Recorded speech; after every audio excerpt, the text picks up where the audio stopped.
किसानों से मिलने जा रहे कांग्रेस के प्रदेश अध्यक्ष बाराबंकी में लिए गए हिरासत में अजय लल्लू और पुलिस के बीच हुई तीखी नोकझोंक। अयोध्या जनपद में विकास के नाम पर किसानों की भूमि के अधिग्रहण में बरते जा रहे भेदभाव को लेकर कांग्रेस आंदोलन के मूड में आ गई है। आज अयोध्या में किसानों से मिलने जा रहे कांग्रेस के प्रदेश अध्यक्ष अजय कुमार लल्लू को पुलिस ने बाराबंकी से आगे नहीं बढ़ने दिया और उन्हें हिरासत में ले लिया। इस दौरान प्रदेश अध्यक्ष और पुलिस के बीच तीखी नोकझोंक हुई। नोकझोंक का वीडियो हमारे कैमरे में कैद हो गया। इस दौरान अजय लल्लू ने सरकार को चेतावनी देते हुए कहा कि वह कुछ भी कर ले मगर कांग्रेस पार्टी किसानों की आवाज दबने नहीं देगी। उसे इसके लिए चाहे लाठी खानी पड़े या जेल जाना पड़े। आइए देखते हैं जिला ब्यूरो चीफ सैफ मुख्तार की एक खास खबर।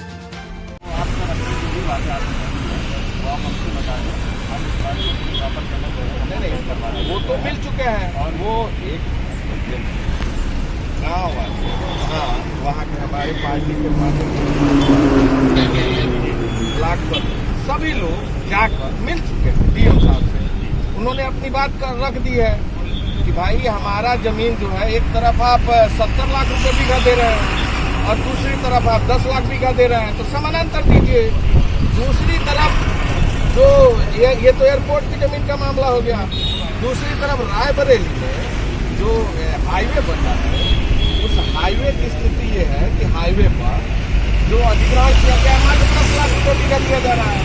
तो किसानों का यह कहना है कि हमारे साथ बैठिए, जो भूमि अधिग्रहण कानून है उसको लागू करिए।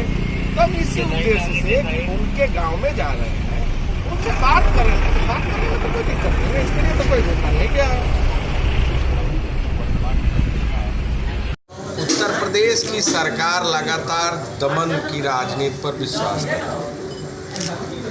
फैजाबाद में जहां एयरपोर्ट बनने को लेकर जमीन अधिग्रहित की गई है, हाईवे रायबरेली तक बनने को लेकर जमीन अधिग्रहित की गई है, न किसानों से कोई सहमति प्राप्त की गई है, न किसानों से कोई बात की गई है।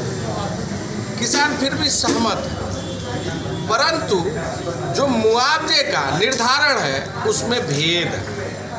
एक तरफ एक गांव की जमीन को 70 लाख रुपए बीघा दिया जा रहा है और दूसरी तरफ वहीं दूसरे गांव के किसानों को मात्र 10 लाख रुपए बीघे का प्रावधान किया गया। इस भारी अंतर के नाते किसानों के अंदर एक रोष है।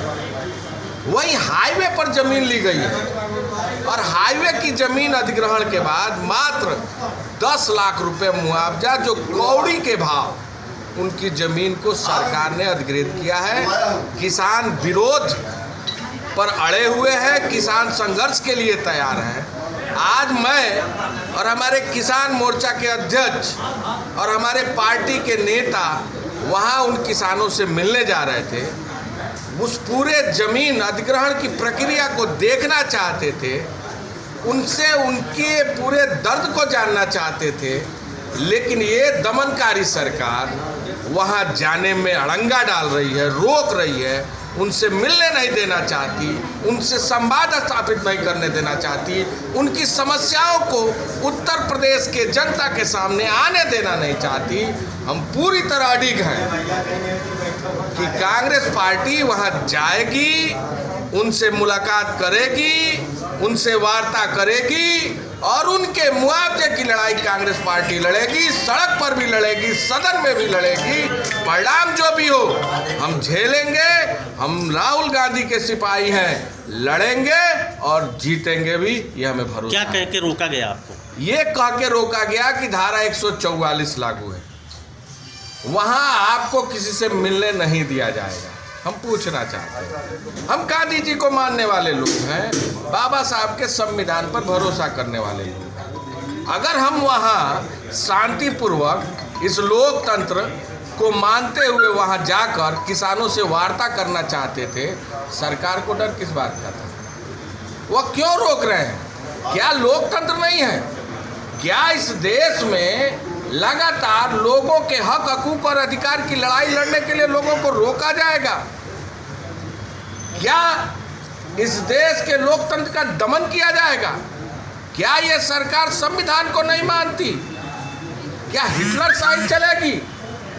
क्या पुलिस के दम पर किसानों की आवाज को दबाया जाएगा? क्या इस देश में लोगों के अभिव्यक्ति की आजादी छीनी जाएगी? क्या किसी राजनीतिक पार्टी को राजधर्म का पालन नहीं करने दिया जाएगा? कांग्रेस पार्टी का कार्यकर्ता डरेगा नहीं।